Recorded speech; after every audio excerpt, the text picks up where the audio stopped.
what you're witnessing right here is Black ownership in the cannabis industry. This is a meeting of the minds event, and we're talking about Blacks being owners and not just consumers on this industry as it continues to grow and what areas they can be stakeholders. And then the Catalyst Network Foundation, we're a youth enrichment, youth professional development nonprofit. We launched in 2011 in New York City. We expanded to Washington, D.C. in 2015. And what we do is develop the hard, soft, and practical skills of our youth as they navigate from high school to college and into the real world. I hope you enjoy this event. We have partnered with CNF for several years, working together on this common mission and goal of empowering the minority community. It has been a pleasure to work with CNF and look forward to working with them in the future. The importance to me of talking and discussing the cannabis industry in particular regarding social equities, I feel like it's a great opportunity for the underserved community and also returning citizens to get a foothold in the growing industry, to establish a career, and to also promote economic empowerment. We were very happy to sponsor this event. I think it's so critical for us as a venue to make certain that we bring people together at the Howard Theater. The theater historically has been called the theater for the people, so we want to actually have these dialogues with one another, especially on this important topic of the cannabis industry. We really need to talk to one another, exchange information, and figure out how we can be a part of this very emerging market. Events like this are absolutely critical. I got into business about 7 years ago, and people of color were non-existent at all. Having experience and giving people the advice and mentorship and answering their questions, how can they get into business? What do you advise here and there is very, very critical, and I'm hoping to follow through with many of them. Today, I thought the panelists did an extraordinary job at discussing Black ownership in the cannabis industry, and definitely that we should be more of owners than consumers in the industry. Tonight's event was phenomenal, it was well organized, great host, CNF. So I came here as an attendee to just get information about the cannabis industry, how it impacts the Black community. Thought it was a lot of good insight on the panel tonight around that. And it's time, it's a booming industry, and I'm really excited about the promise of it and the potential of access to these emerging businesses out of this industry for Black entrepreneurs. My name is Laurel Jukin, so I'm the Executive Director and founder of the Catalyst Network Foundation. So I'll just give a brief overview of our organization and what we do and why we're highlighting this topic. So we're a youth enrichment, youth professional development, 501c3 nonprofit. We operate out of New York City and Washington, D.C. Started in 2011 in New York City, expanded to Washington, D.C. in 2015. So pretty much we develop the hard, soft, and practical skills of our youth.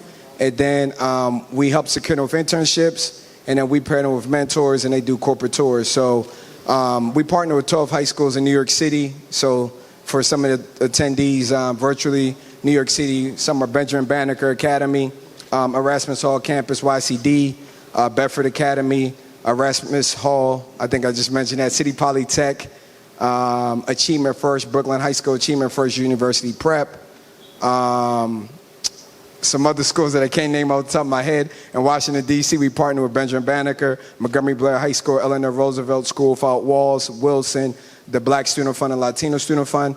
As I mentioned, they go through our 3-week summer intensive program from 8 a.m. to 2 p.m., which in Washington, D.C., we do at Howard University, at the Blackburn Center, and at the library. So they, like I said, we have curriculum based out for them, and then they go on corporate tours. So they've been everywhere from Goldman Sachs, Morgan Stanley, Google, Microsoft, NPR, Fox News, BET, you name it.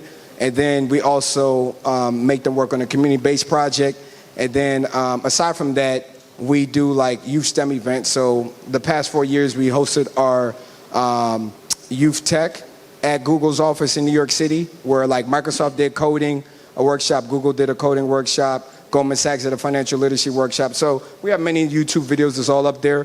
Throughout the year, we hold our professional panel events, and it's three-pronged for us. One, to raise capital because we're a nonprofit. Two, we get mentors this way. Instead of just reaching out to you all blindly, you don't know who we are. So we'd like to continue that conversation later on. And then 3, we like to illuminate topics that we deem important to the Black and brown community. So we've done everything from school to prison pipeline, NYC gentrification, New York, Washington, D.C. gentrification, health is wealth, position of power, which we're doing a Position of Power 2 event next Thursday here. And then this one is Black ownership in the cannabis industry, because as we've seen, the system has actually locked us up for the past 40 years for partaking and distributing it, I guess, illegally in their eyes. And then I don't want us to ultimately just be consumers 30 years from now. As you remember in Prohibition, I can't think of a Black or brown Heineken or a Guinness or things of that nature. So I just feel like there needs to be more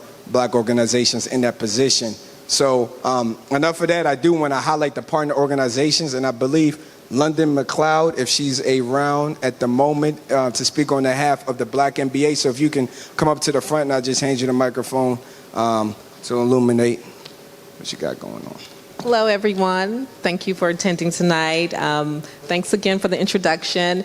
My name is London McLeod, and I'm a membership chair of the National Black MBA Association, the DC chapter.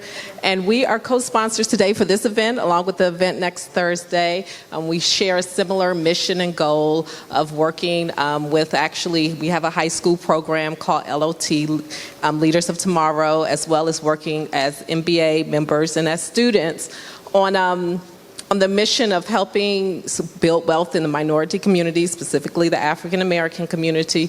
And we do that through a number of initiatives along with events as well. Actually, as we all know, everything is virtual right now. But I welcome each and every one of you to look into our organization and specifically our chapter.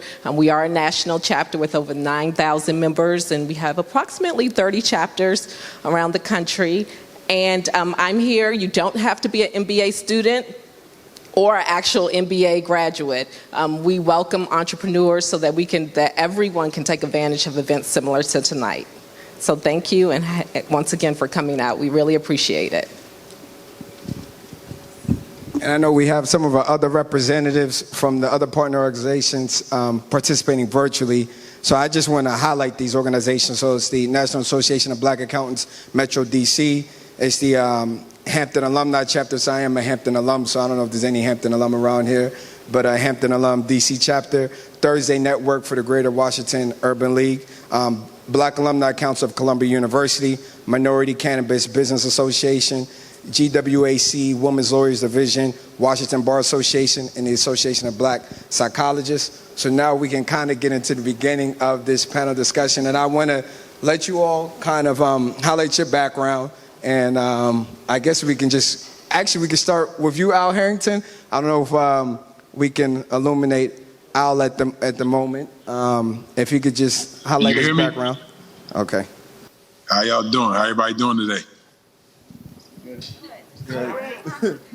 All looking well. Well, yeah, so obviously my background is, obviously played in the NBA 16 years. Towards the end of my career, I was playing for the Denver Nuggets, and cannabis was just going legal there in that medicinal market. And my grandmother came to see me play. And she was 79 years old at the time. And she was suffering from glaucoma, diabetes, a little bit of everything. And, because I was reading the newspaper, all the benefits of cannabis, I was able to convince her to try cannabis. And when I first asked her to try it, she was like, "What is cannabis?" And I told her it was marijuana, weed. She called it reefer. And she was like, no way she was going to try it. But the next day, when I came home from shoot around, she was actually in pain. And, I was able to convince her to try it. Hour and a half later, I went to go check on her. And she was downstairs reading her Bible in tears. So it was the first time she was able to read the words of the Bible in over 3 years. So that's, in a nutshell, that's how I got into the space, was seeing, cannabis help my grandma. And, since then, we've grown into the biggest black MSO in the country. Between me and my co-founder, we have the most licenses of, any, black people in the space. And we're not saying that to brag, we don't want this to continue this way. Our purpose is all about, inclusion, diversity, and really just trying to create, ownership opportunities for people of color. That's something that's very important to us. And we all, we know the history that cannabis has had with our community. It destroyed our community essentially by taking our freedoms away. And now it's this $1 billion industry that, everybody is now benefiting from. And, I'm gonna, it's my passion project to make sure that I get as much representation of people that look like me as I can. Definitely, no, appreciate the introduction. So I really just want to illuminate Viola Harrington because literally, literally Viola is kind of the example that we're highlighting with this panel discussion. Like as far as I know, it's the largest Black-owned cannabis company in the nation, raised over 30 million, worth over 100 million, and he wants to have 100 Black millionaires, and I easily think his company could be worth multi-billions of dollars. So, it's pretty much what he's doing is a living example of that. But so now, Chip, I want to pass it to you. And Chip is the owner of the Howard Theater, so it is Black-owned. So I do want to highlight that aside from his hemp enterprises, he actually owns a lot of real estate, and he owns this venue, so. Go ahead. Well, thank you, Laurent. So, Al, I want to be one of those Black millionaires in the cannabis industry. Just letting you know now. My name is Chip Ellis. I'm a fourth-generation Washingtonian, born and raised here. I attended Howard University. I spent my time in the areas of politics, and 20 years ago, I started a commercial real estate development company and restored this building and a number of the building next door, and we just finished a project up the road here on Sherman Avenue, commercial real estate development projects. I got exposed to the cannabis industry about 4 or 5 years ago, and thought that I wanted to be in the the medical space. I knew that I wanted to be in some part of the cannabis industry, and we attempted to get a license in DC for a dispensary, and then I attempted with another partner out in Maryland to get a dispensary license. Unfortunately, we weren't successful with those attempts. But a few years later, we had an opportunity up in Pennsylvania to explore working with a dispensary, African-American owned dispensary and cultivation center up in Pennsylvania, and had a retreat at my home and started talking about the cannabis plant. And we started really just talking about the hemp plant. And a light bulb went off for many of us. And around the table was, my business partner, who's a 40-year orthopedic surgeon, sports medicine doctor, and MBA, and a pharmaceutical person who had been in the pharmaceutical industry for many years. And we said to ourselves, this hemp strain of the plant, of the cannabis plant, is an amazing plant. It can make 25,000 different products. And right now the CBD market is, kind of thriving. And so we decided, not to beat our heads anymore, trying to get a dispensary or a recreational license, and decided to enter into the hemp market that is now legal as of 2018. And so we've developed a product after growing literally 20 acres of CBD hemp in Maine, in the state of Maine, my partner and I, and having probably about 22,000 pounds of biomass, been processing it for our B2C products, which is called Vitamin CBD. And so we're proud to launch that actually literally just this week, after getting our merchant banking situation corrected. And we're excited to work with as many African American companies as we can as we try to grow this company. We are African American owned company, and we think there's a number of areas, not only on the CBD side, but on the industrial side, where African Americans can participate, and we want to do business with African Americans. And we think that if we buy black with one another, then we will be able to at least create some sort of market share in this particular industry. Thanks. Good evening, Rodney Thomas, born and raised in Southeast DC. I attended the other HU, so we got Hampton, we got Howard, and I went to Harvard. Luckily, my background is in finance. I worked up in New York City on Wall Street, trading equities for 8 years. I came back to DC in 2013 to go to Georgetown to get my master's, and at the same time, DC had kind of made that shift towards the medicinal cannabis market. And as I mentioned before, I didn't have the information or the access to know when to apply for that license, so I kind of missed the boat. Luckily, Initiative 71 came into play a few years later, which allows home cultivation. So I decided to start a company, Good Greenery Consultants, GGC, which essentially will come to your house and grow for you, or you can pay us to kind of grow within our garden, and then once we grow, we'll give you whatever plant you want us to grow for you, everything compliant. And the hope is that eventually, once DC becomes recreational or allows for more cultivation licenses, to apply for one of those licenses as well. But also, luckily, I met Al Harrington back in 2017, and we partnered last year and applied for a grow license in Maryland, in which we had the #1 application this past round. So we were awarded that license last week, actually. So thank you. So I'm trying to be one of those millionaires too that I talked about. But yeah, we partnered and we should be going to market by the end of next year. So it's definitely a blessing. I'm Linda Greene, and I'm just so happy to be up here with all these men. And I know them all well. Al, my little brother, and I served on the Minority Cannabis Business Association board together and became really close. Chip, I've known forever and ever and ever. And of course, Rodney's my neighbor. I live in Southeast in Anacostia. And now my new little brother. But I'm just so happy that you did this. So my background is I've been in public relations and public affairs for many years. I started my first company in 1989.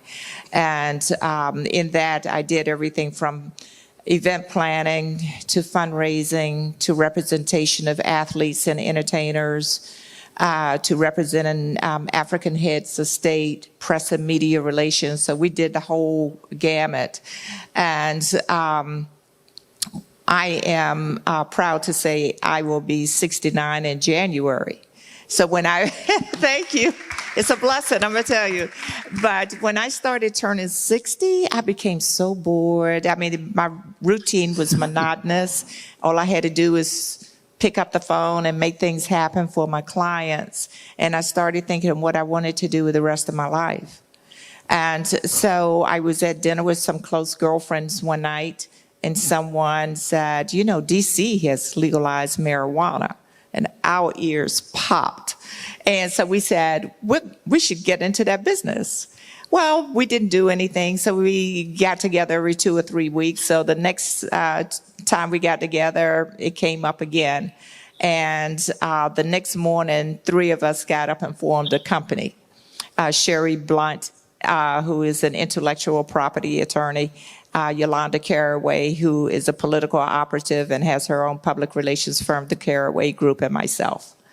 And so we didn't know anything about the regulations of DC. We didn't know anything about the licenses in DC.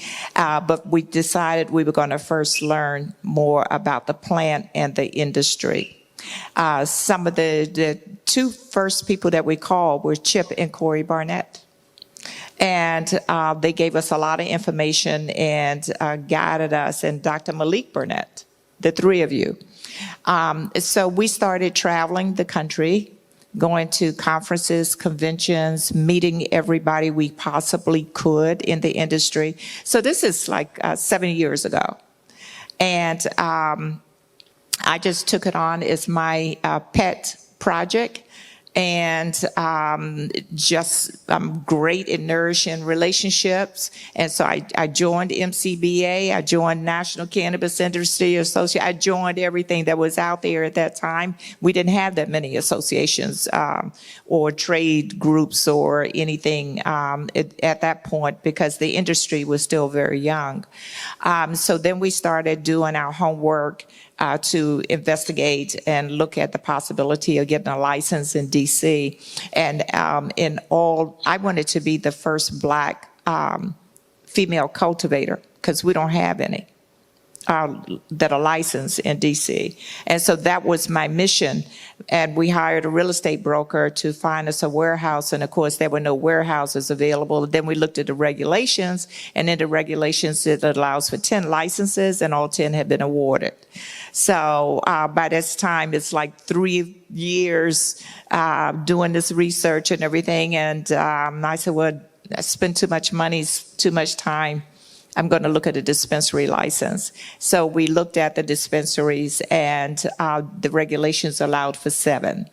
And we dug deeper and found out that all of those, the 5 that had been awarded were located in the more affluent areas of DC. I've lived in Anacostia now for 20 years, and out of my 48 years in DC. And so 25% of the medical marijuana card holders came from wards 7 and 8, but they didn't have access to their medicine. And I have a lot of fire in me, a lot of activism. I was also Marion Barry's chief of staff. And so I just got really upset about that. And I took that data to the council with emergency legislation that Sherry and I drafted, and gave them the figures, told them they had unintentionally discriminated against Washingtonian longtime residents, minorities, and those who were in an economically deprived community, and asked them to pass it on emergency legislation for the Department of Health to reopen the application process. And that's how we got the application done. But at the same time, we were trying to find space, for this dispensary, and meeting with the realtors and the owners of buildings, and they didn't want to lease to us. And that's one of the things that you will find, because we are still federally illegal. Landlords do not want to lease to cannabis businesses because they can, the federal government can really come in and just seize their property. But being in Anacostia, every day I passed this building on MLK. I kept passing it and passing it, just grabbed me, and it was empty. So we looked at the tax records and the real estate records and found the owner. I invited him to lunch and told him what I wanted to do. Now, the application process was not open at this time. And I told him what I wanted to do, and I wanted to lease his space. And he looked at me and he said, I'd be more than delighted to do that. And so I paid I leased it for 3 years before the application was even, before it was even awarded, or even before the process began. Once the application process began, it dawned on me that that's open for anybody in the United States, again, to apply. Just like they did for all the rest of them, because we only have a few Washingtonian with licenses. I think there may be 3 out of the 15, 3 or 4 out of the 15. And so I went back to the council. I said, there must be a way to put preferences in there for Washingtonians, for minorities, it's got to be a way. And all the lawyers looked at it and they said, it's not, because we're not awarding, it's not a financial award. And then we just kept talking. So, in DC, we have the DSLBD program, Disadvantaged Small Local Business Development Program.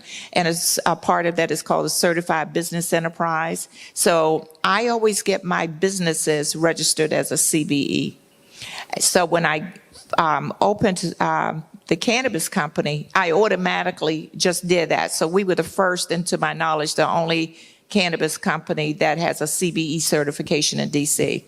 So I went back to the mayor and to the council and I said, how about extra points for a CBE company?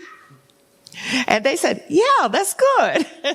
But I was awarded the license in July 2018 and opened Anacostia Organics in July 2019. So we have been just extremely blessed. And the other thing that I put in my application was that I would only hire DC residents and I would hire people from my community first.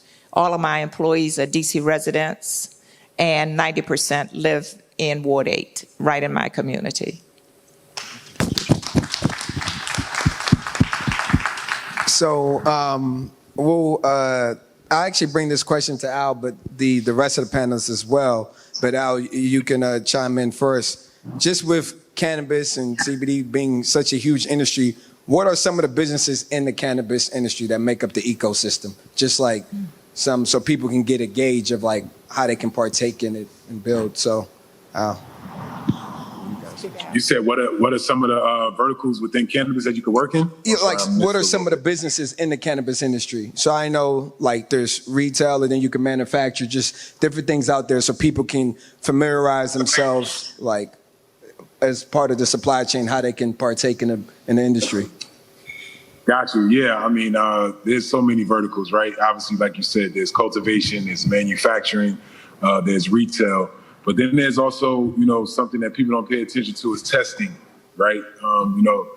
We spend a lot of money testing, I'm be honest. Labels, technology. We spend a lot of money on technology in regard to our businesses efficient. So, there's also disposal. There's a huge opportunity for, disposal because, a lot of the product that we obviously we have to get rid of, excess, different things like that. So there's so many different ways that you can, obviously get into the cannabis space. And, we really need to start paying attention and looking and trying to figure out what are some of the holes. I'm still thinking like packaging. Packaging is another, huge opportunity for you to actually get into the space. I watched a company called Kush Bottles when I first got in the space. I mean, I remember going to their office the first time, it was like 4 to 6 people there. And then like literally 2 years later, they were doing $300 million in revenue. So there's definitely, tremendous opportunity within the space. Definitely.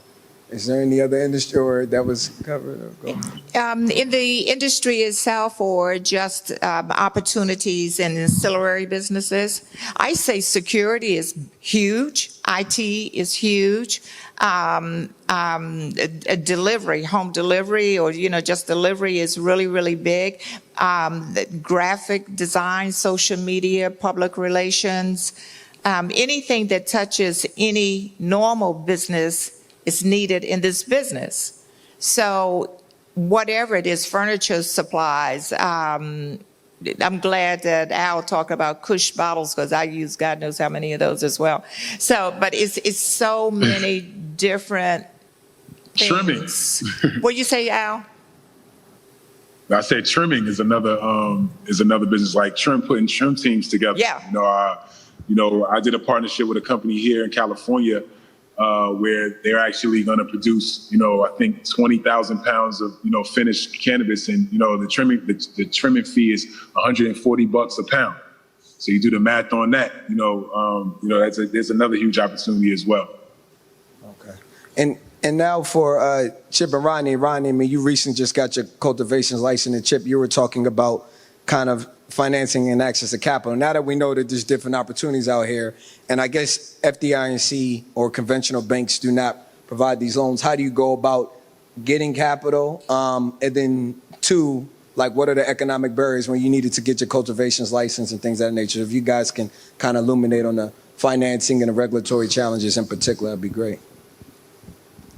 As Chip mentioned earlier, I mean, private investments is probably the most prevalent avenue to go down. But once you get a license, it's pretty easy to raise the money, right? Because it's worth a pretty penny. So once guys see you have a certified license in a certain market, you can do the fundraising. The process before that is a little more tedious in terms of the app writing, trying to find all the necessary requirements to put your app together. It's not a whole lot of money if you have an app writer in-house, but if you don't, I mean, I've heard people pay up to 250 grand just for an app writer and still lose the app. I mean, and still don't win.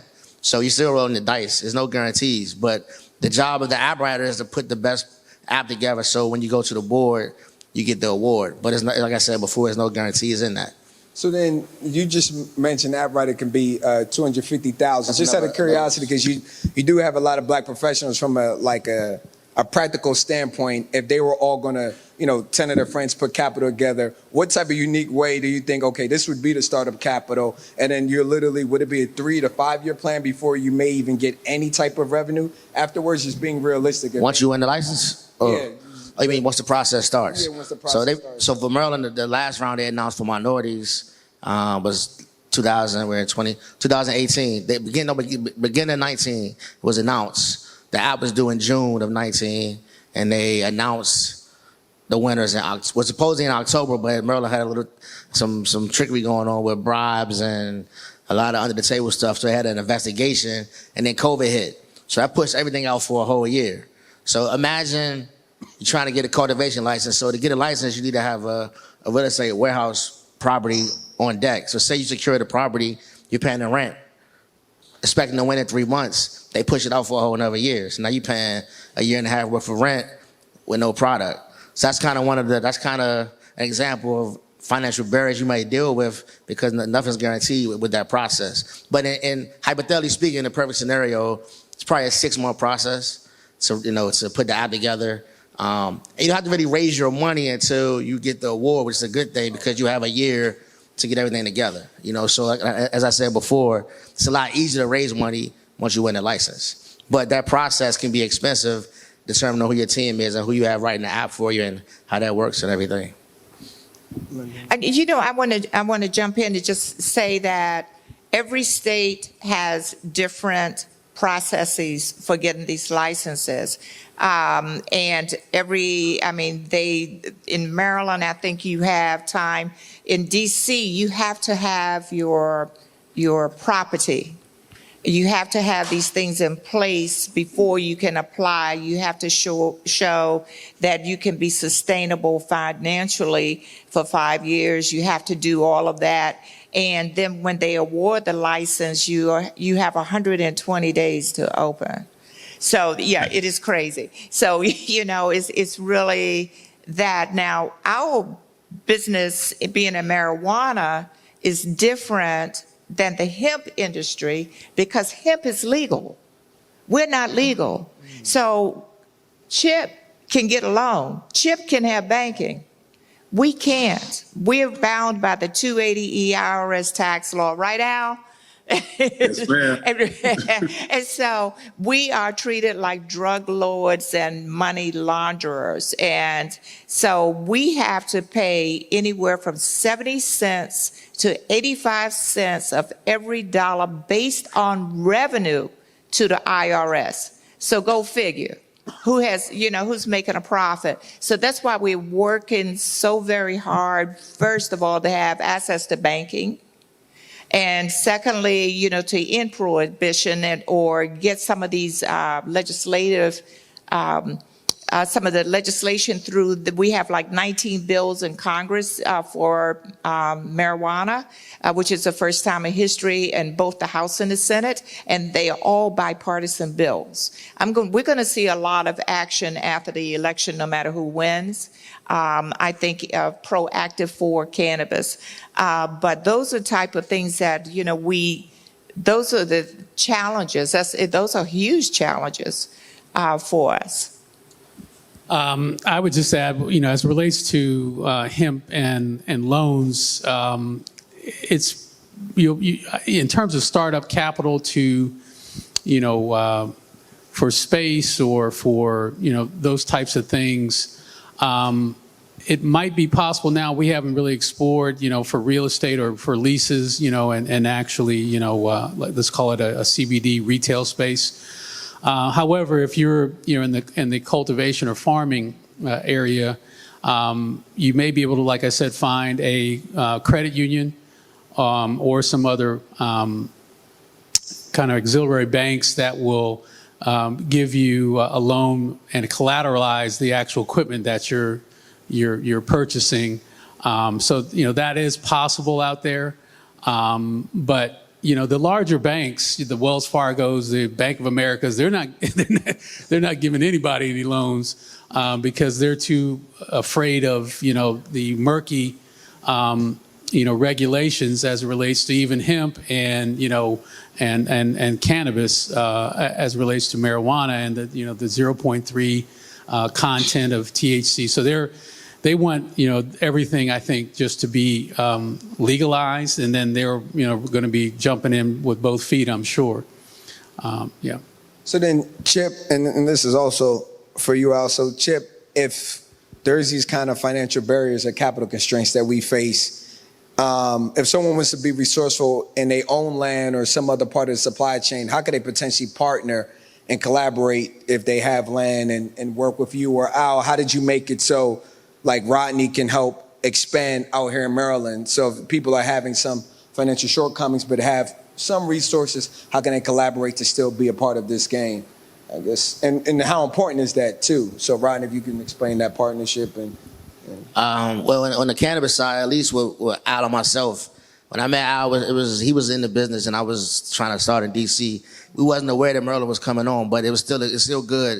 And this is a business lesson in general, to network, to cultivation relationships, and to grow your circle. So if in some cases you may have people that specialize in certain industries or aspects that you want to get involved in, when it comes about, you have somebody to lean on. Luckily, I met Al, we became real cool, and then when Merlin came aboard, I gave him a call, and he was, at the time they were applying to Missouri, they won in Colorado, and they just won in Michigan. So as he tried to grow his network, Merlin came up, and we put a great team together, all minority, all black owned, and clearly we had a good app because we were number one. But the message in that is in terms of meeting people and cultivating those relationships. So at some point you may need to lean on that, it's available to you. And Al, how can people, if they want to partner with you or be part of your ambitions to expand tremendously, like what are practical steps they can take, or what are you looking for? Yeah, I mean, for me, like, I'm just looking for like entrepreneurs that know what they're talking about, but just really enthusiastic, very clear about their vision, and and having somewhat of a roadmap to how they're going to execute it, right? Those are the things that I normally look for, before I will invest or even spend my time, obviously trying to help someone. But at the end of the day, we are creating our incubator program, which we've already started. We just put a hemp farm in Martin, Tennessee, some young brothers there, Golden Standard Farms, in our incubator program. And, what we're looking for there, like I said, are those entrepreneurs, are those people that have actually, got their business started, at least are in the process of doing something, and we can come in and add our resources and kind of, add that fuel to the rocket ship to, allow it to continue to, move upward, at the end of the day.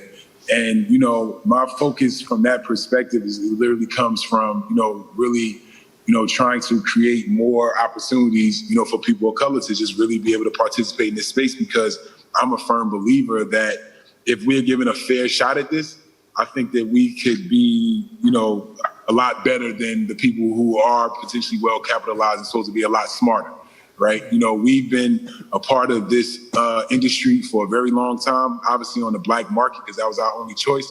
And we've been generating billions and billions of dollars year over year. So I feel like we have the business acumen. We just need the opportunity. And, that's something that, the Viola, incubator, which we call Viola Bills, those are some of the things that we'll be looking for. Because one of the things that really impressed me, I'm not trying to condone this, but, I know there's like these under market flea markets of cannabis sales and different things like that. And I've been to them in DC and Maryland, these different places. And what's unique about that is like when you go into these flea markets, as they call them, you see all these young entrepreneurs in there, like really running a business, and actually making real money, making 30, 40, 50 grand in a night. And, what's smart about it is like, they realize that the art of branding, and, they'll have their flower packaged in some name, and then they'll be selling merchandise and hats and different things like that. And, to me, those are the ones that really inspire me. And those are the companies, or those are the entrepreneurs that I really want to stand up. And I want to show these guys how to get bank accounts and how to, really adapt into society, because this is generational wealth at risk for our people. And, if we don't participate, we're going to lose out, just like all the industries before this, rice, sugar, cotton, liquor, the lottery. Like, these are all industries that we were on the ground floor and helping pioneer. And now we have no ownership. So I just feel like, this time around, being that it's, 2020 and beyond, I just feel like, we're too educated now. We have too many resources. We're too resourceful. And this time around, we actually have capital. So I think that, trying to find other like-minded entrepreneurs to pull your capital with, similar to like, the guys I was just mentioning about Martin, Tennessee, like these guys pulled some capital together and went and bought 25 acres and planted it, 2 months later.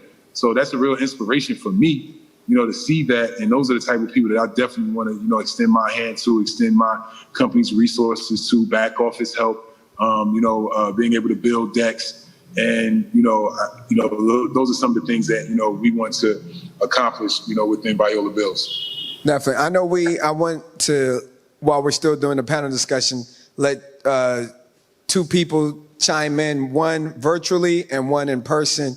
So I think there was a lady that had a question directed at Viola Harrington. Is this correct? And if so, if you can spotlight her, and she can. Hi, Al. I'm Angela Brinker. I am just coming into the cannabis space, and here I'm in California, and here in California, the big issues that seem to be coming up right now is the social equity. And that is in line with what you're talking about in terms of the war on drugs and African Americans and other brown people being, put up on felonies for this. And now in LA and in the Bay Area, they are literally, when licenses come out, they are literally holding 4-to-1, I think, license for people who have been negatively impacted by the war on drugs. And I'm here in California, and I know those people who do the farmers market out here, they call them the sessions, and that's still illegal.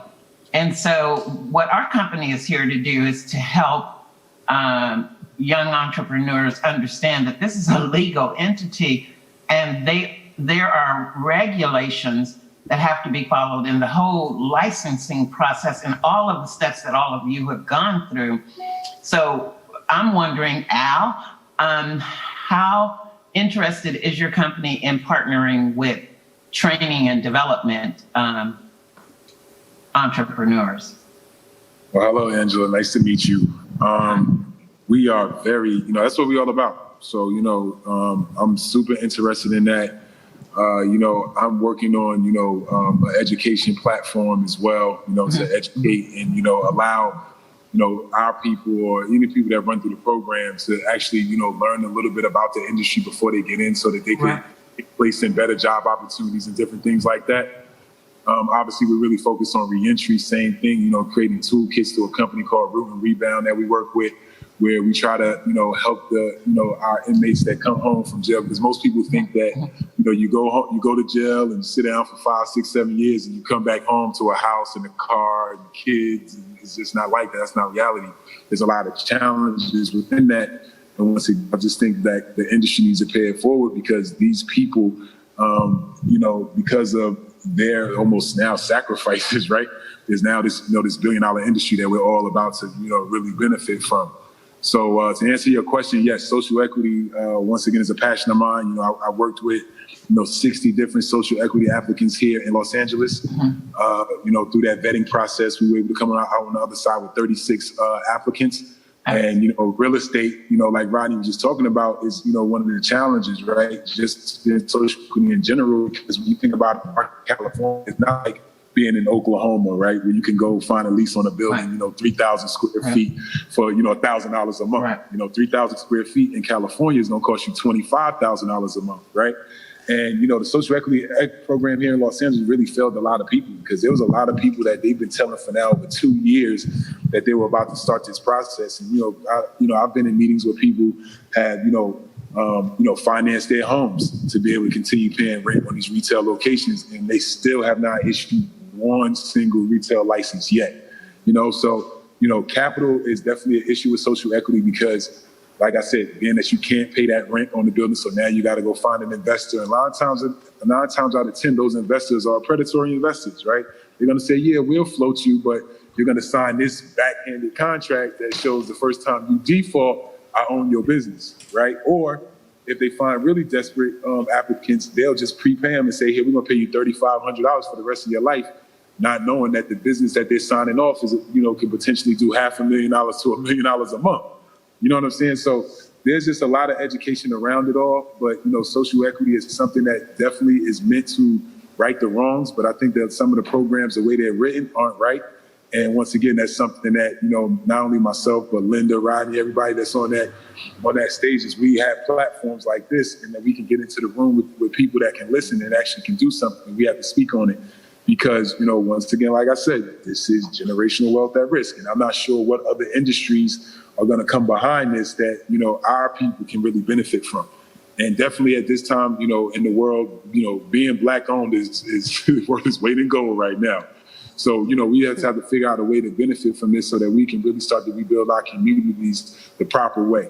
And I always say, like, Black lives matter won't matter until we make it matter. And part of the root of having relevance is going to be around capital that we can create. So economic empowerment is everything. Hey there. All right. Hi, y'all. Hi, Chip. Hi, Linda. It's Sharon, if you can't tell with my mask. So this question, I am a business partner with my son Jackson in Dope City Supreme and Phoenix Organics. Dope City Supreme is based in DC, Phoenix Organics is based in Maryland. And this question is for Al, if you're still on, about mentorship. So one of the questions that I had was around how if we become a part of the Viola Builds mentorship program, or can you talk a little bit more about that program? Yeah, so we'll be launching a special website and obviously email, for this initiative within our organization. Mentorship is something that's obviously really important. You'd be surprised like how many actually kids reach out to me that are underage, right? That want to shadow me and get in and do internships and different things like that, so that obviously they can educate themselves and just see what the overall opportunity is. But, I think that through Viola Builds, I think we'll be able to reach a lot of people through the education, platforms that, like I said, I'm trying to create. Also, we're working with create some curriculums at some HBCUs as well, to really like reinvigorate and bring back the Black farmer.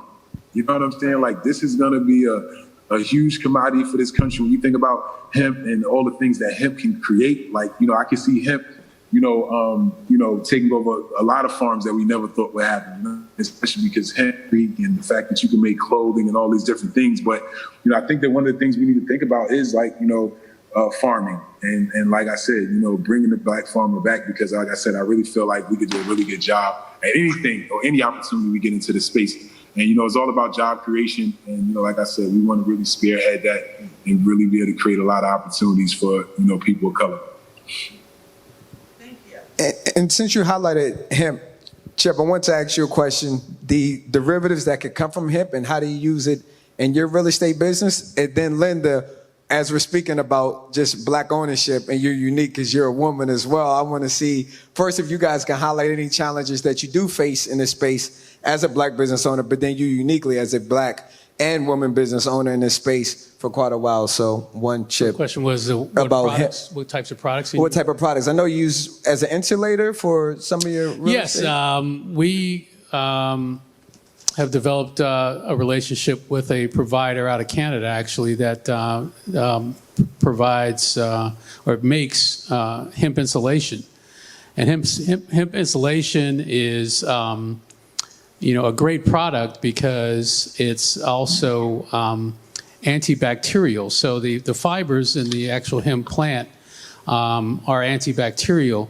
And so when you talk about insulating a home, or you, we have an idea that I come from the commercial real estate development area, and one thing that can just destroy a building is if it gets mold. I'm sure you've heard of, mold in a apartment building or a commercial building, and everybody has to evacuate because it's really in the actual system, in the actual HVAC system. So we are, exploring areas where we can put hemp insulation around the actual ductwork, around in the walls and so forth, that would basically be mold resistant. And that would save, buildings and insurance companies millions and millions and millions of dollars. So, I mean, that's just one example of how hemp, insulation from the fiber of the plant, the herd of the plant, can actually, affect, a whole industry. You can make everything that we're eating with right now, in terms of paper plates and all those types of things. It takes a tree, 28 years or 25 to 28 years to grow to full maturity. It takes, 180 days for, you to grow industrial hemp. And it's biodegradable. So, hopefully in the very near future, and hopefully I'll be a part of that, is, creating, hemp plates, hemp straws, even hemp plastic forks and spoons, something as simple as that. But I mean, you can let your imagination go pretty wild, and, hemp can actually be substituted. Like I said before, anything that's petroleum-based, you can potentially make with hemp. The first car that Ford rolled out, the automobile that we know today, he made the shell of the car out of hemp and canaf. Canaf is another plant that is very fibrous. And, you hit the side of that car and it doesn't dent, it just bounces right back. So it doesn't crack like a fiberglass or anything like that. It actually just, kind of just bounces back. That same car was made, ran on hemp biofuel. So there's tremendous opportunity when I'm going to be lobbying and screaming to, the top of my lungs when it comes to, talking to political representatives about, you talk about the green economy and the new green economy. Well, there's nothing more green than the hemp plant. So, and that's how we need to be thinking now and going over the next 10, 20 years.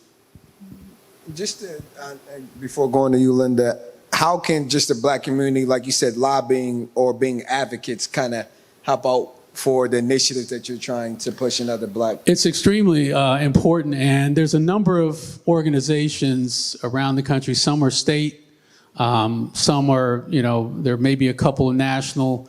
Linda may speak to, the national organizations a little bit more than I can as it relates to the recreational cannabis area. But what's lacking, I believe, is a national, let's call it, it could be the National Black Hemp Association. I think that's lacking. There's someone that's on the state level, but we need to have this and have it soon. I am in the process of putting together legislative language that will be supplied to a congressperson, black caucus member, so that we can, try to get some of the language into some of the legislation that's 8179 that I was talking about earlier. But we're going to try to create other pieces of legislation. So the more we can do that now, hopefully we'll have a great outcome here come November 3rd. And I think we're going to have a very receptive Congress to the hemp plant. But now is the time to really organize, to have our voices heard collectively. This is not the time to, divide and conquer. This is really the time to come together and say, how are we going to get our, our for, the 40, 50 years that we were, criminalized and destroyed our communities and our families. And so that's really important. So Linda, because you're very political savvy, I mean, your entire career, so understanding in this industry, we need state, local, and kind of national advocates. How does one navigate that? How did you navigate this successfully to launch your enterprise, and then just being a black woman in this space, if you can share any experiences. Well, my previous, and I still do have the Linda Greene Group, my public affairs, public relations company, but I've always been very connected to Congress on both sides of the aisle, and I've represented most Congressional Black Caucus members. So developing the relationships with your elected officials, regardless of what party they are, is very, very critical, but also your local elected officials. So one of the things that I had to do as I was going through this process was address these type of things in my community. I live in Anacostia. So I started having, every 2 weeks at my house, I would have conversations at Linda's. And I'd invite 25 to 30 people in Ward 8, very diverse, the older residents, the newer residents, it was always very diverse. And every 2 weeks, I would have a member of our council or the mayor or someone from her cabinet so that they could come and meet these people, but also get to know them on an intimate basis. There was no agenda. But I would also bring up cannabis slowly. And so we get into these conversations, and I did a lot of education on cannabis because in our communities, what people are accustomed to is street drugs. And so I knew I was going to have some type of fight once, if I was awarded a license, but we had to have letters to submit with our application process, and I'm very proud to say that I had all the ANCs and the community organizations in my community support me from this outreach. So you got to develop these relationships in every field. And what was the next part of the question? Any unique experiences from being a lady and a black sister in this business? So it's very unique because there are very few of us still today. And when I started looking at this 7 years ago, there was only Wanda James and Shonda Macias, I think. I can't remember if there were any more, but they were like the first two black women of color with black women with licenses. And so as I was going to these conferences, conventions, and meeting all the licensees and all the people, I stood out like a sore thumb because women were not present, white or black, but there were those of us that were present was probably 5 or 10. So it was easy for us to form relationships because I'll go up and start talking to anybody. And all these people became my mentors in the business. And so they guided me along the way. But being a black woman trying to raise capital, being a black woman just being taken seriously in the business, and being a black woman that's an extreme activist it's been very hard, but I'm succeeding.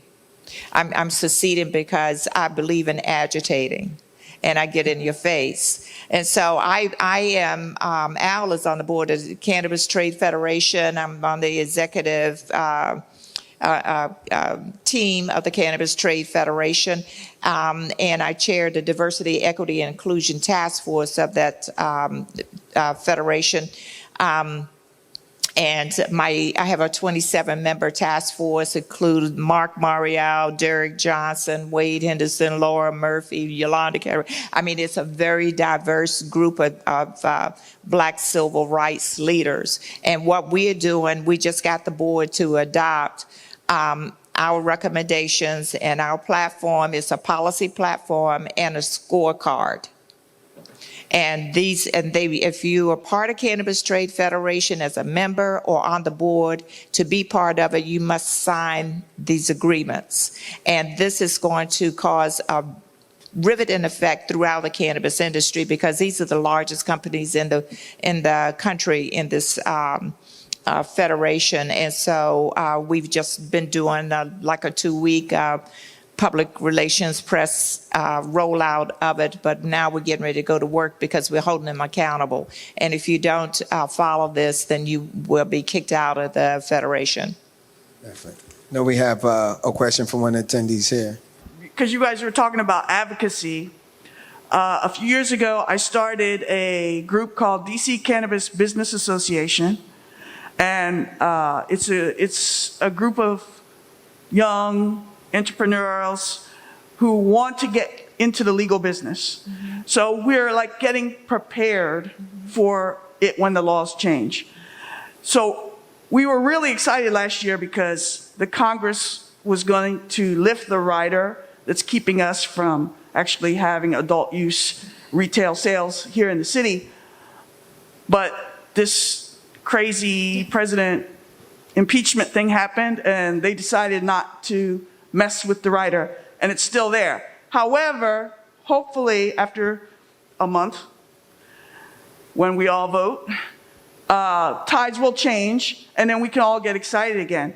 But I just wanted to let you guys know that you can go to DC Cannabis Business Association. We have a Facebook page and a website, and just get keyed on to what's going on and what we're doing. And we actually wrote a bill, a draft bill, that we're going to actually try to present, because we're trying to help the small and micro businesses, because not everybody wants to be a big cultivator or a big dispensary owner, or, I mean, there's so many small businesses that you can do, and actually they're happening right now. As probably most of you guys know that they're going on right now. And the only thing that's problem with the city is that they're missing out on the tax revenue from all the businesses that are happening and going on right now. So hopefully they'll realize that access means not everybody wants to be big, and we can have small businesses and micro businesses if the access is easy. We don't need to have, maybe you're just a small grower and you have your 12 plants and you just want to sell it at the farmer's market, or to your neighbor, and it be legal, right? So if it's just a simple, easy license, like you were talking about in Massachusetts, they have 11 tiers of licensing, from the smallest to the biggest conglomerate, whatever. But anyway, that's what we're trying to get here in DC, so that all of these young entrepreneurs that want to get involved, and they were talking about it, all the little pop-ups that have been going on, and little shops that are popping up right now, brick and mortars actually, that are operating illegally, but it's happening. So just check into DC Cannabis Business Association, and that's what I want to say. Definitely. I want to, and I appreciate that insight. I'm going to present another question to the panelists and let some of the virtual attendees present their questions. And Rodney, and it's kind of to Rodney and Alan from this perspective. So Rodney, with your background as a running back for Harvard, and then being an agent to high-profile athletes in the NFL, and then Al, you playing in the NBA, I feel like just black sports and entertainers have a monopoly on cool. And I feel like when you think about the cannabis industry, there's an association to cool in some type of capacity and could bring awareness. How do you guys see, from a practical standpoint, kind of leveraging our own brothers in this space to bring awareness or to be investors, because they're already getting capital from the NFL and NBA space? Is that something that's practical? And I know, Al, you had the conversation with the late, great David Stern. So how, aside from just having athletes either be investors and leveraging their brand, how can the two industries that we dominate, two sports leagues, NBA and NFL, actually be suppliers when things become legal with the NBA and NFL for using black folks' product in these spaces? So just... I'll go first. Well, the first caveat to that is once it becomes legal, because clearly in the NFL and the NBA, if you fail a drug test for weed, you get suspended or fined. So it's hard for an athlete to really attach that to his brand when it's not technically legal for him to consume outside of, Colorado, Vermont, and those states that make it legal. But yeah, like you said, cannabis is kind of more so through the rap culture. Is a cool thing, right? Everybody want to smoke the exotic weed and be cool and all that. But at the same time, as we talked about, it's a lot of opportunities for employment, and as the young lady mentioned right here, there's all kind of businesses from trimming to banking to accounting to transportation to delivery, security, tech, packaging. So it's a whole ecosystem that's at our fingertips. And like Al mentioned before, we missed kind of the tech boom in the 90s. You might have missed the real estate boom in the 2000s, but you better not miss this one. And this is like the first time for us to really have the information and have the heads up to prepare ourselves to, like Al mentioned, make generational wealth. You know, so athletes and all, I mean, not just the athletes, but just people in general, bro. Like, we all can get in line with this and really form a coalition and really partake in this way, because it's gonna come no matter what. And they say DC alone is gonna be 1.6 billion in cannabis, and that's just DC. So I know Colorado, that first year they did 800 million in tax revenues. So you do the math, you know. So I'm telling everybody here that, you know, whether you just you don't care about the plant, you may not consume it. Like you may not smoke cigarettes, but you still may work for Philip Morris, you know. So at some point, you can find your lane to monetize. You just take advantage of that. Al, you know what, if you don't mind, but that's one of the things I hear all the time is that I don't consume, I don't do this, I don't do. You don't have to smoke marijuana. There are so many forms of this cannabis. I mean, from the honey, from the topicals, to the suppositories, to the bath soaks, to in my generation, it was all smoking. You know, but now there's so many different ways. And, you know, the majority of my patients are seniors because of the aches, the pains, and the cancers, and the this and that and the other that we have as we age. So I just, you know, but going back to the athletes and everything, when I was looking for money, I'm extremely well connected, I think. And particularly in the Black community. And I tried to get the biggest people that I knew that were close. I presented to them first, all Black. And nobody wanted to even listen. Because I'm going now, 4 or 5 years ago, so cannabis still wasn't accepted like it is now. And that's when I started seeking the white market. But even with white investors, they didn't believe anybody Black, and they wanted, you know, your house, your mama, everything, you know, you to pledge everything. So it was a difficult road there. So things are easing up because cannabis is worldwide accepted now. Al, did you want to chime in? So the question, one was how you being in the space as an example, like, you know, sports and entertainers, we kind of have a monopoly on cool, as Rodney kind of mentioned, especially like musical artists. So how can we kind of leverage our people to actually be investors or bring awareness to the Black cannabis business owners in this space? Like, what are your thoughts on that? And then you position yourself with the NBA to hopefully when things become legal, you would, you know, be a supplier in that space. How can we do that for position ourselves potentially in the future to NBA? Yeah, that's the secret sauce right now. You know what I'm saying is, you know, everything that we touch it goes viral.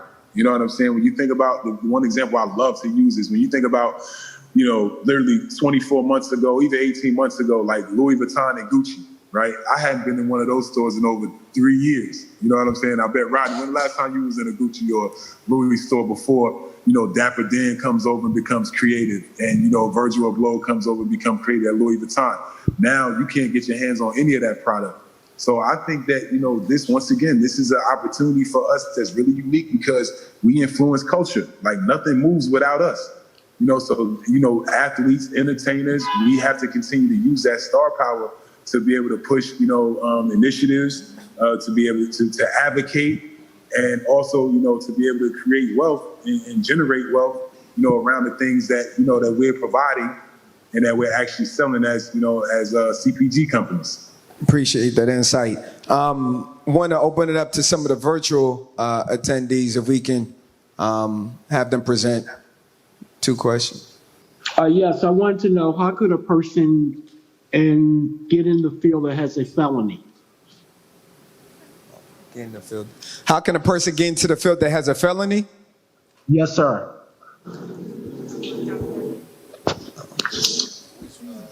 Which aspect of the field? I mean, that's a big push. Reentry and employment is something that we're definitely pushing with Viola. And once we come, definitely in Maryland, once we get active, we'll be heavy in the community and trying to educate and also ensure that return to citizens get an opportunity in a fair shake. And I know that Mayor Bowser was, they were pushing the bill. I know that they kind of gave preference to people that return to citizens that had felony marijuana convictions that are now back in the workforce to get opportunities to get a license. I know certain states like Massachusetts have those type of stipulations as well in that rider. So I think right now more than ever for return to citizens with felonies is a great opportunity to get involved in the industry once you decide what aspect of the industry you want to partake in. Okay, thank you so much. Yeah, I would just add that, from what I heard the other night from Vice President Biden is that, he wants to make certain that once elected that those people who have been charged with a felony for consuming, cannabis, that it be expunged. But I think, this is where, our voices really need to be heard collectively. And that is that, even if you were selling it, you should have it expunged, unless it's, I don't know, maybe, thousands and thousands of pounds. But I mean, for a young person who was selling a dime bag, should their whole careers be destroyed because they can't, they can't be a part of it, I appreciate that question to be answered. Thank you. This is not necessarily a straightforward question, but I want to highlight 3 words that you guys brought up: cool, math, and influence. In terms of black representation, my mom always reminds me we are like 12 to 15% of the US population. In terms of being 12 to 15% of the US population, it'll be difficult for us to populate the entire ecosystem. Is there a need for us to specialize or find core parts in the vertical or horizontal? For instance, is it best for blacks to have black representation in law, banking, finance, accounting, those core industries? Regardless of how the market may maneuver, you always need those core industries. I know they're not cool, but in terms of math, it may be best in terms of influencing young minds, in terms of building a pipeline. That's just my general question. I don't know if we should limit, ourselves as a population in terms of what to get involved in. But I will say that the areas that will, most definitely be, moving, quickly will be the cultivation, side of things. That may be hard to compete in, but storefronts, I would say, retail space, storefronts, being able to get licenses. Merchant banking. I talked about merchant banking. I can't, say it enough. You don't need to be a major bank to be able to have a merchant banking operation. And so that could be a real space for us to move into is merchant banking. I'm trying to convince, banks like Industrial and others to really look at that space because there's a lot of money in those, little 5% fees and things like 3%, 2%, 5% fees. So that's a major area, merchant banking. And to piggyback on what Chip mentioned, also what you said before, I think certain verticals where you can have representation in cannabis and other industries are very, very important, like law. You can be a cannabis lawyer, but you can also practice law in other fields, accounting, security. Those are the ancillary businesses that are easier to have access to because, as you said before, it can't be with so many growers. It can't be with so many storefronts. But you can have a ton of delivery drivers, a ton of bankers, accountants, lawyers, what's some other field? Testing is a big one that is underserved. Branding, marketing, pretty much cannabis industry is like any other industry. So any of the verticals that make sense or are popular, and those like, in food and beverage or in liquor, which was, illegal 90 years ago with prohibition, and now it's thriving. I think cannabis will have the same type of upward projection. So look at a good example is the craft beer market. Like take a look at that. And the breweries and craft beers and how they kind of had that little, that little niche. And that's a good example, I think cannabis will be available to the average person in the next 2 or 3 years. So I know we have 4 people in person, and we want to allow them to present their question. I know we're over time, it's about 8:10, and we'll take 2 more questions from the virtual attendees too, if that's okay with the panelists, and answer these 4 people's questions in person. So we'll start with you, brother. Go ahead. Thank you. My name is Charles Stone. How you doing, Linda? Good to see you. And I want to zero back on the social equity that Al mentioned in California. It didn't turn out real well. And I just want to say I'm one who has been tried, convicted, and spent time in prison for selling marijuana. And it wasn't a big ton of it. It was the little bags that you talked about. And it's a blemish on my record.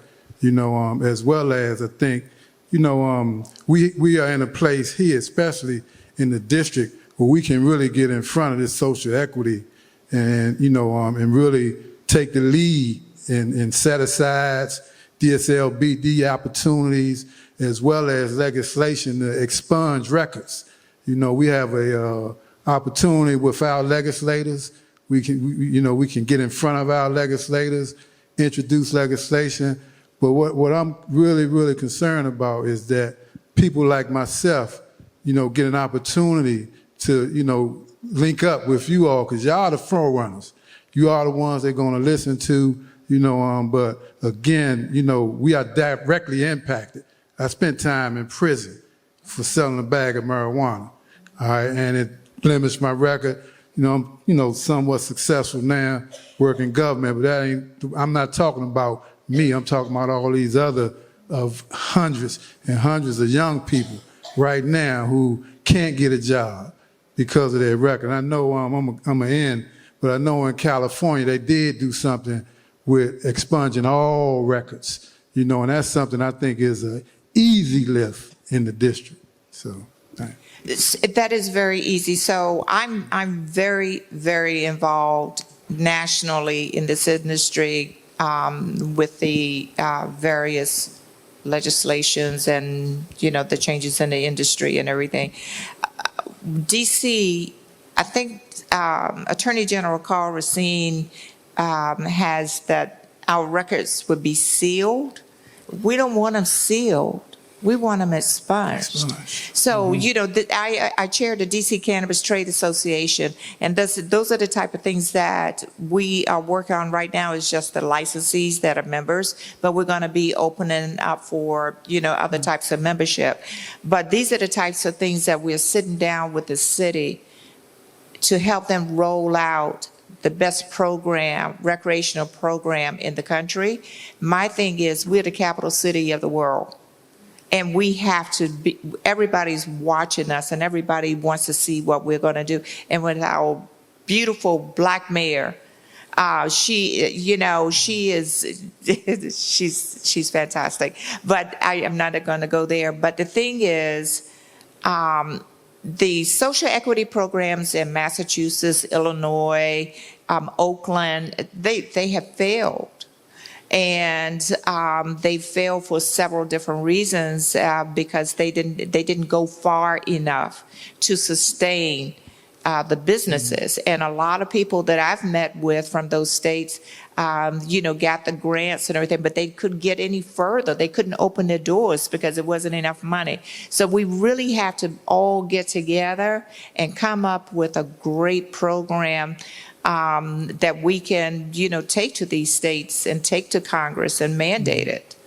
But we're going to start, I'm interested in DC, primarily. So we got to make sure that ours is strong. Right. And again, I just ask that directly impact have a seat at the table with you all. As you know, I'm a former director of the Office of Return to Citizen Affairs, so I've had cabinet roles, introduced legislation, and I think it's ideal for those type of opportunities. I want to do business in the CBD industry. My question is, do I need a new business license and name to start my own dispensary in the DC? For a CBD dispensary? Yes, ma'am. I would strongly urge separating your businesses. Yeah, I would strongly urge that. I don't mix any of my businesses. I want them to all stand alone, and if something goes wrong in one, it's not going to affect the other. So I would really advise you to do that. Thank you. Good evening, everyone. Thank you to all of you for your very valuable insight and input. I have two things that I want to touch on. So I am a chef by trade, and I run a catering and event planning company. I'm licensed and insured in Bowie, Maryland. And what I want to know about is how can I become involved in the recreational area? For example, I'd like to host infused events, just kind of satisfy that need, maybe become a purveyor or some type of distributor for various dispensaries with infused items and stuff like that. I'm really looking at approaching it from a culinary standpoint. I'm not necessarily at this moment looking to become a grower or some type of cultivator, maybe later on down the line. But for right now, I want to know how I can participate and, of course, do it legally. This young lady over here, she mentioned, partaking in the various black market activities, but I don't necessarily want to go about it that way. I just want to know what my options are for those two specific things. One, for hosting catered events that are infused, or dinners or things like that, hosting those events. And secondly, to become some type of distributor or purveyor to various dispensaries for any edible items that they might want to feature. In DC, I'm going to speak specifically to DC. In DC, we are not, the legally licensed dispensaries must buy all of our product from one of the cultivators that are legally licensed. So we are not allowed to have anything from a third party. We're working on that, but we don't have that yet. In DC, we have two licenses. Cultivators do the growing, manufacturing, processing, and lab testing, but that is being, now there's a lab testing license that is under review to separate it from the cultivators. And dispensers, we just have to buy, we have to buy from them in DC, but Maryland has several licenses, so maybe Rodney can talk about that. Yeah, Maryland has dispensary, cultivation, and processing, which in theory was what you'll be looking to apply for. Unfortunately, they're limited on the medicinal side, but hopefully pretty soon, if DC goes adult use, there's no way Maryland won't follow up right after that. But unfortunately right now, for what you're trying to get accomplished, it's not legally feasible.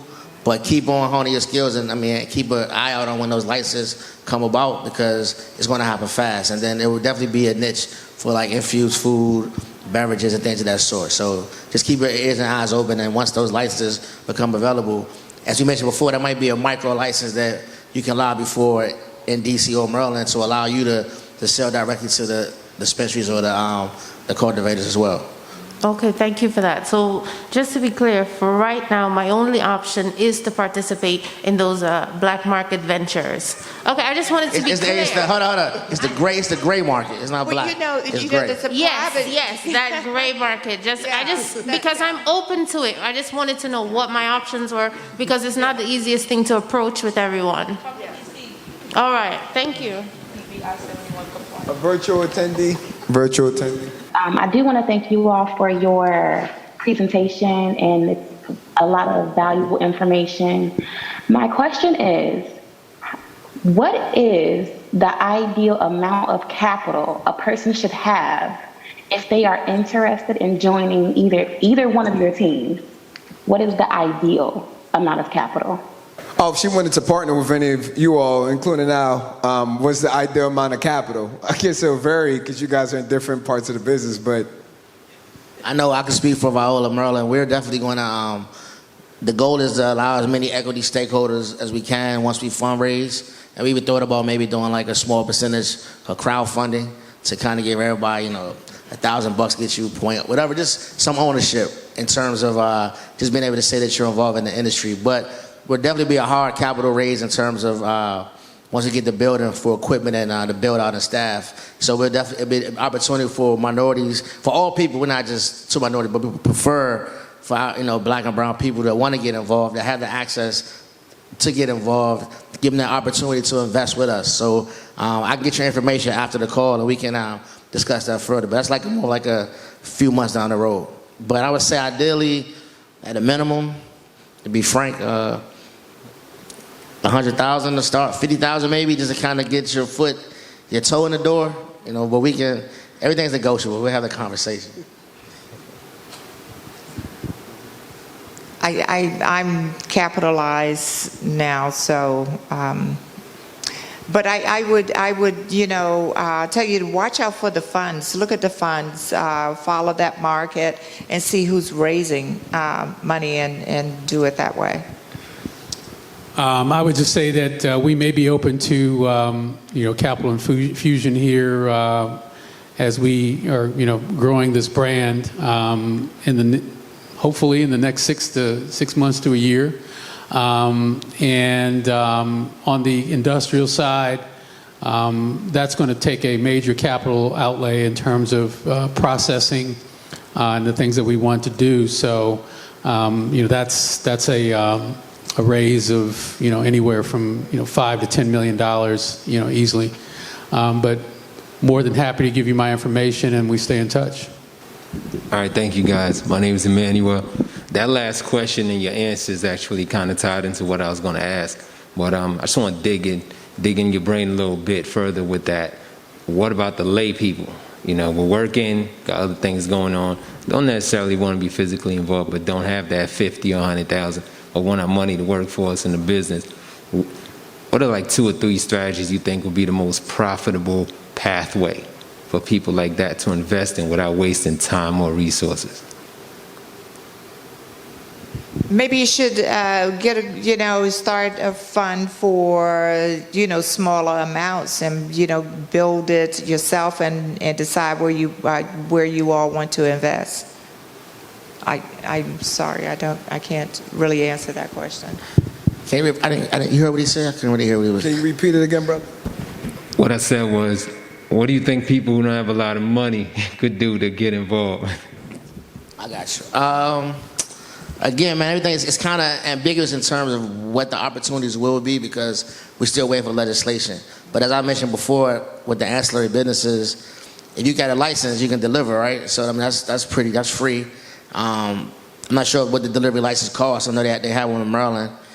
Security, but we want to actually touch the plant in terms of cultivating no dispensaries. We're still trying to figure out how that landscape is going to look and how much that would be. But they have micro licenses, like in Massachusetts, they're cheap. Like the micro license may be $300, to be able to cultivate within a certain square footage. And then if your product is good enough, you can sell directly to the dispensaries. So hopefully, DC's landscape will look similar to how they're doing in Massachusetts and allow smaller groups or individuals to get involved without having to have a lot of capital.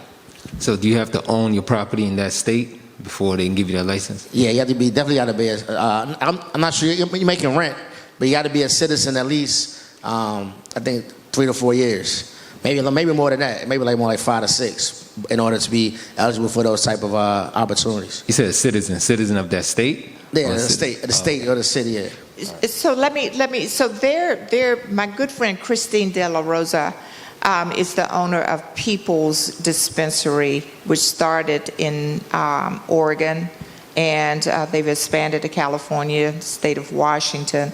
But what she did was she got together people in the community. This is how she started. She got people in the community together, and they all put in $100, $500, $1,000, whatever, and then started buying. They built their fund and started buying existing dispensaries. Google it, People's Dispensary. That's a great model for smaller investors, and they're extremely successful. Thank you guys very much.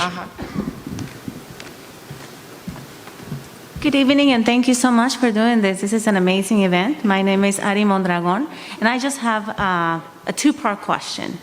So the first thing, is it any agencies, groups, organizations that can give information to people that are dealing with possession charges? For example, I have a possession charge, but the amounts were totally wrong. When I got pulled over, I had a little bit, like literally a .001 or nothing that might have fallen from one of the things that I was carrying maybe before. And now I'm facing deportation after almost 15 years in this country. So where are the groups that we can find to get some support? Because there's more cases like mine, and it's people that don't have the resources, have no idea where to connect, where to go, and it's a lot of us, and it's unfair. Because it's medicinal, because it really heals you, and I believe it. I was able to have a baby because of it, so I'm always going to advocate for medicinal plants. But where do we go? That's a great question. I'm sorry, I can't, help you out. I mean, obviously, I think, organizations, I don't know if the ACLU, but I would say if there's any lawyers in the house, start a advocacy, a group and represent a lot of people like her that could, help to get her record expunged. I would also contact the Minority Cannabis Business Association. Okay, thank you. Okay, and Jason Ortiz is the president chair of the board. Look, my email is linda@anacostiorganics.com. Email me and I'll give you the information because they do have a lot of lawyers on the board and lawyers who are representing different people with different issues, like Brandon Wyatt, and he's local, and he's on the executive committee of the board. So I don't mind making that referral and you have a conversation with him. Thank you so much. I truly appreciate that. Now let me just go to the second part of my question with the same thing. So is it groups, again, organizations that we can help push for legislation? My husband and I are activists and community organizers in the DMV area. And we are always all for empowering, for blacks, for people of color, for diversity and inclusion. So we think that without the tools, and we are never going to get the knowledge, and knowledge breeds confidence. So how do we do that? How do we get to those places to bring to our community that is hungry to say, we want to make our voices heard? We want to say, we're pushing this. Who do we go behind? Well, so there are several really great organizations, Minorities for Medical Marijuana, there's NORML, there's the Marijuana Policy Project, there's Women Grow, there's MCBA. All of those are advocates for minorities and fairness in the field and all of that. But there are plenty of them, but those just come to the top of my head. Well, thank you so much for your time again, and thank you for this great event. Okay. Two final questions from these brothers right here. Go ahead. Yeah. Hey, how y'all? How you doing? Thank you so much. We came in late. I wanted to know what was going on in Virginia. I bought 10 acres of land for my daughter. Mm-hmm. She's a farmer, biologist, and all of that. And I was, trying to figure out if there was something going on in Virginia. Maybe I can start my whole process there. Because DC is doing this thing. I'm doing something in DC as well, but. So you're talking about growing in Virginia? Well, just all options, because I've read a little bit, but it's like it seems to me that It's always what the government say you can do, and then it's always what you're doing in parallel to that. Well, you know? Virginia is just going medical. I Right. mean, they just opening up their first dispensaries. They, yeah, they don't have any flour, and we get most of my calls and inquiries at Anacostia Organics is from Virginia residents, Right. because they started issuing the medical marijuana cards. It's without any grows and any dispensaries. They're getting ready to open a dispensary Saturday. In Virginia? I think it's one of the in Virginia. It's in Northern Virginia somewhere. It's going to be Right. their first dispensary, but people have these medical marijuana cards and can't get the medicine. Right, where are you supposed to get it from? You right. know? I mean, I'm sorry, yes, because I read that they decriminalized it. And so I'm like, you decriminalize it so people can buy from where? And that's why I'm standing here trying to figure out if I can be a part of that beginning growth on my own farm, you know. Hemp. Well, hemp is legal. Right. Like I said, I mean, if you want to specialize, there is. I think there's an opportunity to specialize in the area of cannabinoid-specific cultivation, CBD, CBDA, CBC, CBG, and sell those products to the dispensaries potentially, or depending upon how the laws are written. I mean, you may want to get involved with how they're regulating that, but if you're able to test, I mean, to me, if you're able to show that you have lab tests, third-party lab tests from everything that you grow, you should be able to sell to a dispensary or medical or otherwise. Yeah, I'm not there yet. And so, yeah, I mean, I'm not there yet. Yeah, I'm not a smoker, so I'm learning everything from my partner. Yeah. So I was just figuring out the bigger part, the picture Right. I wasn't getting into. I appreciate y'all. Yeah. Definitely.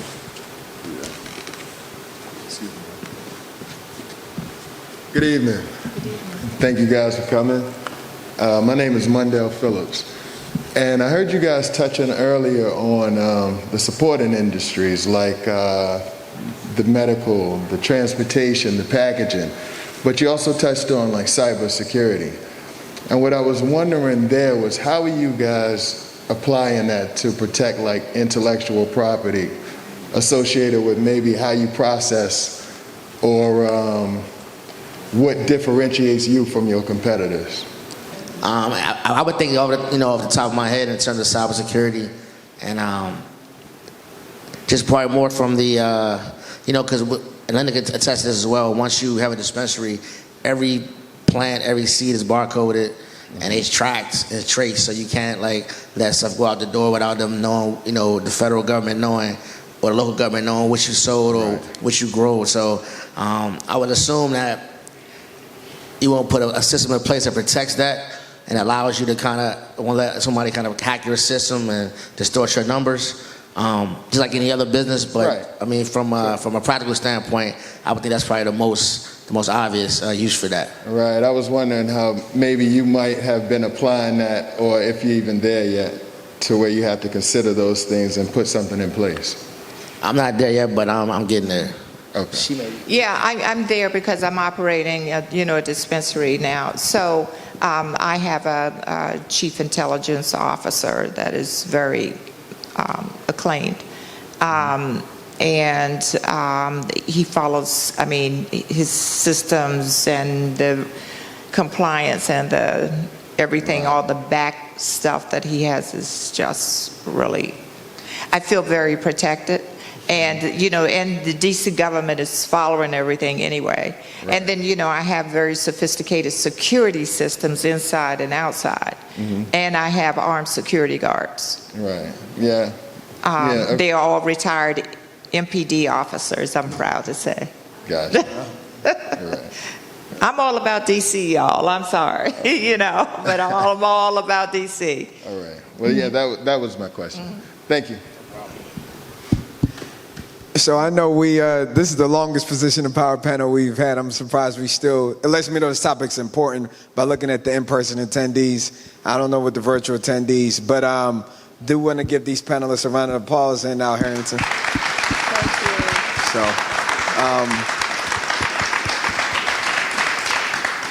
Thank you all for attending. All I can say is that this, we're just at the beginning of this major market that's about to open up. And so, don't get discouraged. Definitely, collectively come together. We all need to collectively come together and make certain that we're seen, heard, and that we get a piece of the pie. Thank you.